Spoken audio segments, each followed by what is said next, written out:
Olá, sejam todos muito bem-vindos. Começa agora mais um Giro, um novo dia. Hoje nós vamos falar sobre um assunto bastante importante, que é a segurança em condomínios, ou a falta de. Não é segredo para ninguém que Jundiaí tem sido, sim, invadida por miliantes, indivíduos que acabam provocando sérios problemas ali nos condomínios. E, por isso, hoje eu estou recebendo o Marcel Piacentini, responsável pela Piace Administração de Condomínios. Está nesse ramo há muito tempo, então é o cara certo para falar sobre esse problema, né, Marcel? Muito obrigada pela sua presença, por estar aqui. Obrigado, Márcia, pela recepção. Giro Novo Dia também agradeço. Bom dia, telespectador. É um assunto bastante relevante que estamos tendo aí no dia a dia dos condomínios mesmo, Márcia. Agora, Jundiaí tem sido, de fato, vítima desses tipos de problemas? Como é que está a situação em Jundiaí, na cidade?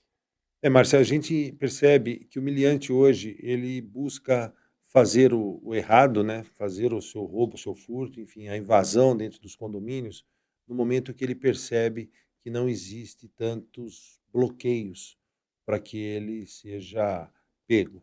Então, o caso também vem meio que alarmante, porque existem pessoas de 14, 15 anos fazendo parte de um grupo e abordando porteiros de maneira muito estratégicas, né? Porque quando um porteiro enxerga um jovem de 15 anos, dependendo da sua conduta, ele confunde com o filho de um morador, e aí ele consegue dar acesso, e quando ele acessa o condomínio, esse cidadão fica 3, 4 horas dentro do condomínio, esperando a hora certa, e quando ele tenta sair do condomínio, se identificando como morador, ele fala para duas que estão lá fora: agora que vocês chegaram, vocês estão atrasados, por favor, porteiro, pode deixar ele entrar, que eu já estava esperando eles, e o porteiro fica um pouco vendido. Então isso, às vezes, é tratado como falta de treinamento do operacional da portaria do condomínio, né? E alguns outros condomínios não têm o hora homem trabalhado, ali tem tecnologia, são as portarias virtuais, que alguns moradores não concordam por achar que torna-se mais vulnerável o sistema.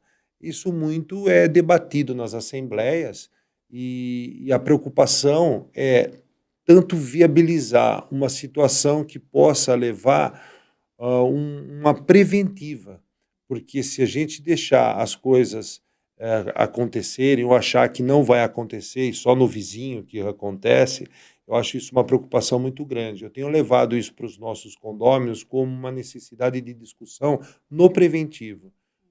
A gente tem exemplos acontecendo aqui na Rua Anchieta, na 9 de Julho, e até em outros condomínios, no Vetor Oeste ou no Caxambu. Nós percebemos que os miliantes, eles percebem o quanto eles têm de resistência.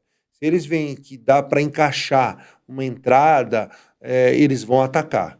É isso que nós percebemos. E, infelizmente, nós não estamos tendo nas vias públicas algo que pudesse ser desenvolvido, a exemplo dessa tecnologia artificial que pudesse identificar o miliante antes de ele entrar com a sua ação. Eu defendo muito que as portarias pudessem se falar entre elas, né? Por um detalhe de um botão de pânico ou uma câmera de visual que possa alertar a portaria do prédio vizinho. Eu acho que nós deveríamos congregar aos condomínios que estão numa certa região ações para inibir essas ações desses miliantes. Porque eles vêm desde roubo de bicicleta até a entrada em apartamentos.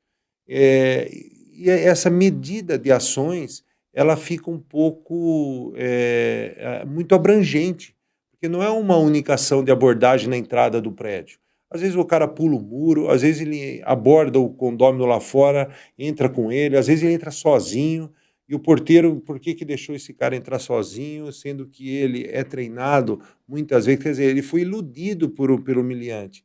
Então tem que ser um tema muito bem abordado e levado isso em conjunto com as autoridades públicas, com as autoridades policiais, porque é um tema muito, muito, muito que está pegando nos condomínios, a questão da segurança, viu, Márcia?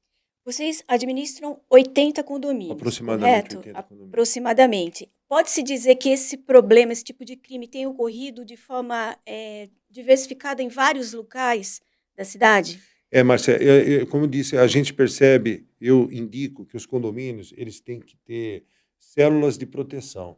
Então, dentro do condomínio, você tem uma cerca elétrica, depois você tem uma câmera, depois você tem um alarme, depois você vai criando barreiras que faz com que o humilhante ele olhe aquilo e fale, aqui eu não vou entrar. É como um assalto, vamos roubar um carro, beleza. Você chega num carro, você tem trava, você tem alarme, você tem várias situações que impossibilitam, dificultam a ação dele. Eu sugiro que os condomínios tomem essas prevenções. Mas não só isso. Eu acho que tem que ter uma comunicação desse condomínio com as autoridades públicas, com as autoridades policiais lá de fora. Por isso que a gente tem os CONSEG, que são os conselhos de segurança, que são formados por moradores, e ali tem um capitão da Polícia Militar, e também está na legislação que é importante a presença de um delegado do distrito, para que haja essa comunicação eficiente. Mas eu defendo muito a comunicação preventiva. Né? Não adianta eu chegar e falar, ó, aconteceu um fato, houve um latrocínio, houve um roubo, houve um furto, a coisa já aconteceu.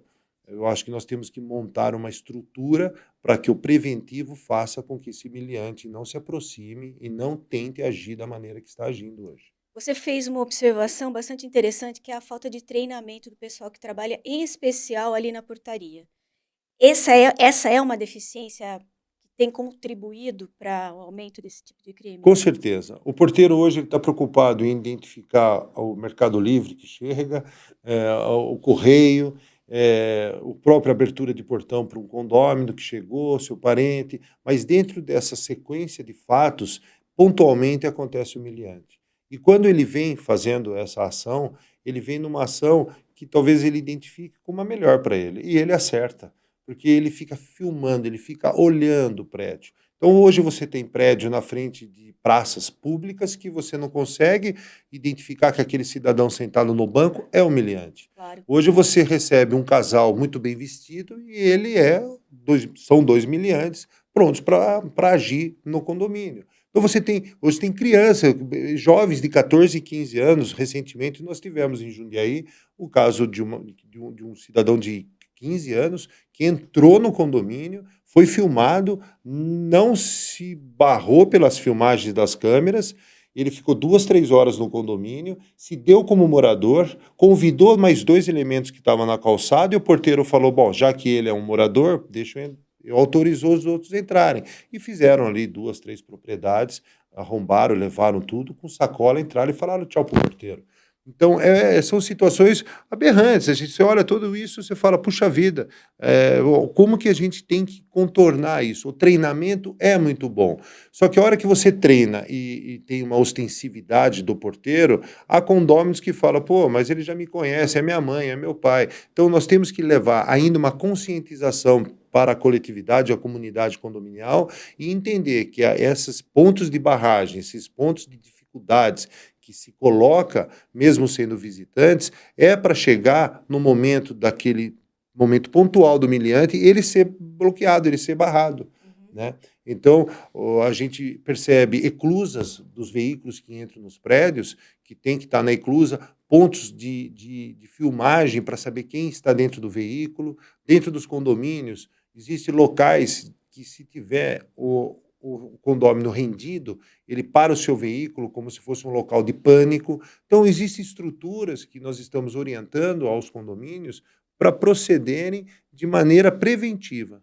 Isso é o que há de mais moderno quando a gente fala em segurança em condomínio. Ele é o mais moderno porque ele detém uma inteligência artificial, mas eu acho que essa de inteligência artificial também tem que ser levado para a área externa, para a área pública, para as ruas, para as avenidas. Nada adianta a gente blindar o condomínio se lá fora nós estamos deixando esse humilhante transitar, sentar, parar. Eu acho que a inteligência artificial hoje consegue identificar placa de moto, placa de veículos, consegue gerar um alerta na Guarda Municipal ou no batalhão da polícia, até mesmo o semblante dos humilhantes, se eles forem fichados, há como identificar suas CUTs, enfim, tem tecnologia para isso.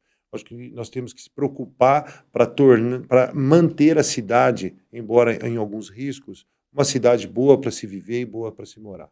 Inclusive porque Jundiaí tem como característica inúmeras saídas, o que facilita a ação rápida, né, desses Exato. indivíduos. A malha viária da cidade de Jundiaí, ela é bastante, ela tem muitas opções, né? Sim. Então, além de rodovias grandes, você tem as rodovias que você acessa Estrada Velha de São Paulo, Estrada Velha de Campinas. Dentre essas estradas existem as vicinais, né? Você está indo no Caxambu, você tem saída para Jarinu, para Ivoturucaia, para Campo Limpo Paulista. Você tem N situações que favorecem ao miliante fazer a sua ação. Então, é o que eu falo, nós temos que também fazer esse mapeamento, esse calor do crime, para saber aonde as coisas estão acontecendo, para que isso tenha uma ação mais assertiva, tanto da prevenção do próprio condomínio, quanto das autoridades policiais. Agora, esse trabalho também cabe ao poder público, e mais do que isso, né, Marcel? Esses dois lados, o privado e o público, precisam se comunicar, precisam se falar, para que haja, de fato, essa segurança blindada dentro e fora do condomínio. Claro, foi criado o CONSEG, Conselho de Segurança, exatamente para isso. É para aproximar em comunicações, em informações, o morador e o agente policial, que é um capitão do batalhão da Polícia Militar e um delegado da regional dos bairros. E a eficiência do CONSEG, eu aposto muito nisso. Eu acho que ele traduz isso que você falou. É a relação do morador com o agente policial. E ali o morador ele pode ser um comerciante ou pode ser um morador também de uma rua, né? E não precisa ser tantos moradores quanto existe o bairro, para não tomar algo muito, mas detalhar isso de maneira eficiente, onde pessoas pontuais estejam prontas para dar uma informação rápida e aí o agente policial ele tem como retornar um feedback, ele tem como retornar uma ação mais eficiente e não deixar que esse semelhante faça o roubo, furto ou latrocínio. Que ele consiga ser identificado antes de qualquer ação. A gente estava falando antes de entrar no ar a questão dos condôminos, né? Como é que eles ficam diante de tudo isso? Porque o que aparentemente pode ser um gasto é um investimento, quando se preocupam com essa questão de segurança dentro do condomínio. Nós vemos, quando acontece o fato, aí parece que todo mundo se preocupa, né? Que é aquela história, né? Parece que a coisa acontece Agora no aconteceu? vizinho. Sim. Agora aconteceu dentro da minha casa. E realmente é muito assustador, né? A gente percebe o pânico generalizado dentro de um condomínio quando um fato desse acontece num apartamento ou com algum morador de lá. Isso ele tem sido traduzido em investimentos, né? Não tem como você não fazer um investimento para abranger essa questão da segurança. E a tecnologia está lá fora, ele está sendo ofertado para isso. O que acontece é que alguns condomínios eles se limitam a uma cerca elétrica, a uma câmera de facial, mas não é só isso. Nós temos que estudar as eclusas de pedestres, as eclusas dos veículos, como é que está esse mapeamento, quem é o vizinho, se é uma praça que está na frente do condomínio, se o vizinho do fundo é um vizinho que dá segurança, enfim, tem que ser muito bem analisado para que seja proposta uma situação custosa, mas com eficiência. Para quem está nos acompanhando agora, seja um síndico, um zelador ou até mesmo um condômino, e que percebe que o seu condomínio está aberto para esse tipo de coisa, de crime, o que você diria para essa pessoa que está acompanhando agora? Uma análise Começaria por perimetral, aí. uma análise operacional, uma análise até mesmo do custo, né? O quanto esses moradores entendem que o investimento na segurança é a vida. E eu acho que isso tem um preço que não dá para mensurar. Como eu disse, acontecer dentro da nossa família, acho que não tem preço que pague a segurança dos nossos entes queridos, né? E o condomínio, ele tem uma coletividade que assiste um com o outro. É mais a gente traduzir isso para eles e fazer eles entenderem que a assertividade das opções, elas têm custo, mas elas têm que ser trabalhadas e preocupadas antes que as coisas possam acontecer, Com certeza, no preventivo, né? no preventivo. Mas eu quero agradecer muito a sua participação e presença aqui. Volte outras vezes. Acho que tem aí inúmeros assuntos que nós Com poderíamos certeza. falar com relação aos condomínios. Você é uma pessoa que está no ramo há muito tempo, então não existe pessoa melhor para falar sobre esses assuntos. Mas eu quero agradecer porque você arrumou um tempo para falar com a gente aqui. Obrigado, Márcia. E olha, você que é síndico ou mora em condomínio, o importante é realmente olhar e mapear e fazer um projeto de segurança. Hoje nós temos empresas que fazem esse trabalho e propõem uma solução vinculada à operação e à tecnologia artificial. E, logicamente, tem que ter um relacionamento com as autoridades lá de fora. Seja as vias públicas com monitoramento adequado, seja as autoridades policiais que abrem a chance, através de Conseg, por exemplo, de fazer esse relacionamento com o munícipe ou com o morador ou com aquelas pessoas que congregam no condomínio. Eu acho isso muito importante. Bom, pessoal, é isso. Lembrando que a questão de segurança é sempre importante a gente trabalhar no preventivo. Então, você que acompanhou esse giro e percebe que o seu condomínio está aberto para qualquer tipo de problema com relação à falta de segurança, vale o recado e tudo o que o Marcel falou até aqui. Esse giro está terminando, eu volto logo mais com outras informações. Espero você. Um beijo, tchau.